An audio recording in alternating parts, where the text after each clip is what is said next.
The Samsung Galaxy Z Flip 3 has recently been released, and a lot of people want to know what the device is like. ZDNet's Matt Miller has had this device in hand now for a little bit.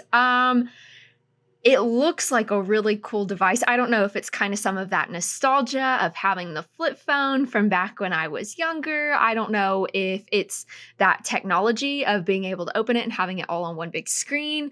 The technology is really intriguing. What are your first impressions? What are your first thoughts? Yeah, so the Z Flip 3, as you can see, a nice small box with no charger inside, arrived about a week ago. And this is the third generation of this Galaxy Flip form factor, but it's the first time I've ever used it. So I had no expectations, didn't know what to think. I opened it up and I was immediately impressed by the hardware. It is rock solid. It's got a nice matte finish on this Phantom Black. There's a little display I'll talk about in a minute on the front, but it's just, the palm of my hand, when it's closed, it fits in the palm of my hand. It's just so small. But then you do the flip action and open it up, and you've got a very large 6.7-inch device.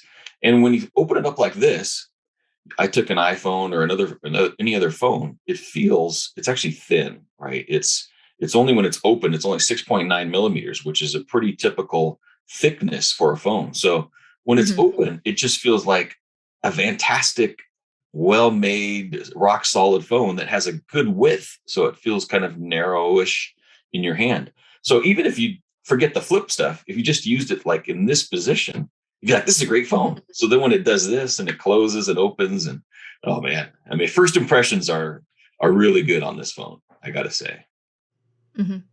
So, what are some of the designs, the specs? Let's kind of get into the nitty gritty. Yeah, so the biggest thing I think for this phone, I don't know if you've seen the previous Z Flips. They had a Mhm. little teeny tiny, what they call it, 0.13. It was a small little display. Really didn't show Mhm. you much. If somebody called, it would show a number or something. You couldn't do much with it. This has I don't know if you can see it. It's a 1.9 Mhm. inch display on here. It's OLED Okay. display, and as you can see, if I scroll here, it actually has widgets that it scrolls through. There's the time, of Mhm. course, but then you can have like weather, your music playing. You can control your music, and then another cool thing: if I double press the power button, you can actually turn on the camera and use the two cameras right here for selfies, right? And you can flip between them to go between the different modes and slide to go between video and pictures. So even with the whole thing closed, both of the big cameras are right here accessible. You hold it up, Mhm. you do a double press, you take selfies and things without even opening the device. So this is a really usable outside display. Mhm. And then kind of speaking of the cameras, right? It has these two on the cover display, and those are both 12 megapixel cameras. One's a fairly standard camera. The other one is the wide angle. So with this phone, you don't get a telephoto camera, right? We see that on a lot of other phones. We see three, four phone or cameras on there. You have two, which is the ultra wide and the wide, which for most people that's probably acceptable, right? It also, when you open it up, it does have a camera up top that is a typical selfie 10 megapixel camera. Mhm. But as I just showed, why do a 10 megapixel when you can do it with the cover closed and get a full 12 megapixel camera? Right. It does come with 8 gigs of RAM. There's no options for more than that, but it uses the super fast Samsung RAM, so it's good. 128 or 256 storage, and there's different colors. So you go to Samsung, there's different colors for the different capacities on there.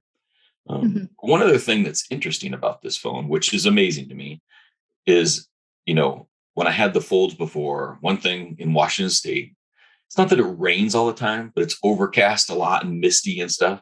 This Mhm. phone, I was like, okay, can Samsung really add any kind of water resistance to a foldable phone? This this opens up. This is actually folding in the middle. There's a crease there.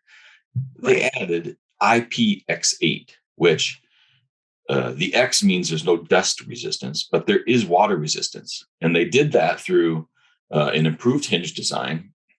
Mhm. The materials that are in there are non-corrosive materials that they used, and then they have some kind of oil or lubricant that they put on there that is supposed to remain in place.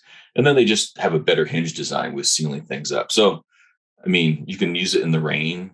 I wouldn't. It's rated to be able to do like 30 minutes underwater, but I did that as a test because this is a review phone. But if I had my own, I'm not sticking it underwater. I mean, an expensive phone. You don't really. I wouldn't go swimming and take pictures with it. It's really No. designed, rain or a splash, or you drop it in a puddle, something like that. Mhm. Don't use these phones underwater permanently. Put it in some kind of a case or something, right? Right. I've been using it now for a week. It does have a 3,300 milliampere battery. One thing that I read on the Flip previous reviews is that the battery life was not very good. I don't have anything because I haven't used it before, but with this one, Right. even after using it a week, I've been able to easily go a full day with it, and I've been using it a lot. I go running with it. I mean, it's so small. I put it in my Mhm. hand or I put it in my bag when Yeah. I'm running. I've been taking it everywhere, fishing and things like that, and doing pictures. Mhm. Um, the other thing, I don't know if we mentioned it, $1,000, right?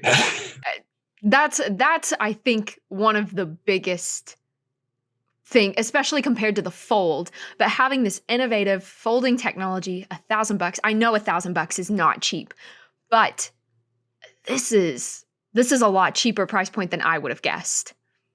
Yeah, and I think the last flips were in the 1,400 range. It's just something Mhm. psychological about it. I think it's 999.99, so it's a penny under Mhm. 1,000.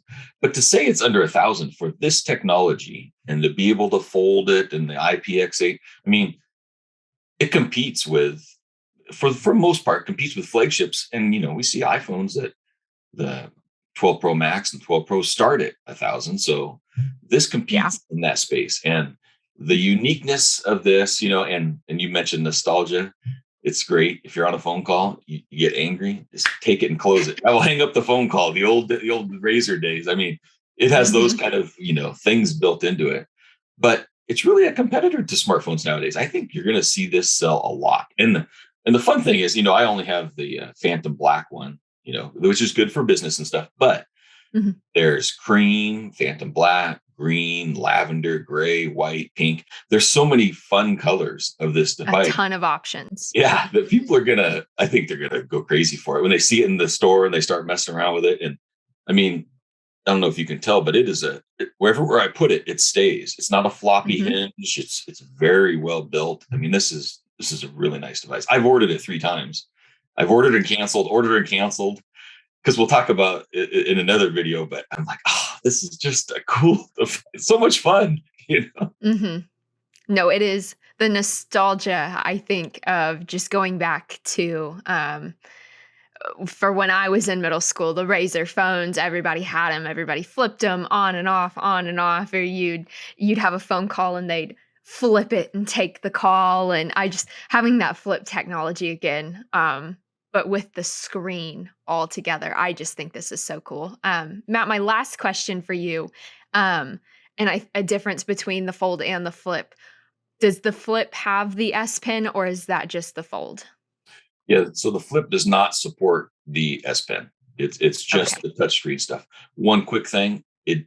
Samsung did work on some of the software optimizations of this. So I'm holding it in a 90-degree form. There are different uh, views or modes, flex modes for like taking pictures. You can set it up like this and do a video conference, with the Ooh. camera pointing Uh-huh. towards you. I mean, it serves as its own stand kind of thing too. So there's some of the software that Samsung built into it to make it even more usable. I don't know. $1,000 for this technology, I'm kinda sold. I really might have to try it out. You It have to at least go to the store and play with it a little bit because it's really. play with it. Yeah, no, I totally agree. And I just might have to do that later this weekend. But all right, Matt, thank you so much for having this device in hand and letting us know what you think. As always, we've got the device linked right down below to make it easiest for you. If you try it out, let us know. We're really curious what everyone else thinks about this.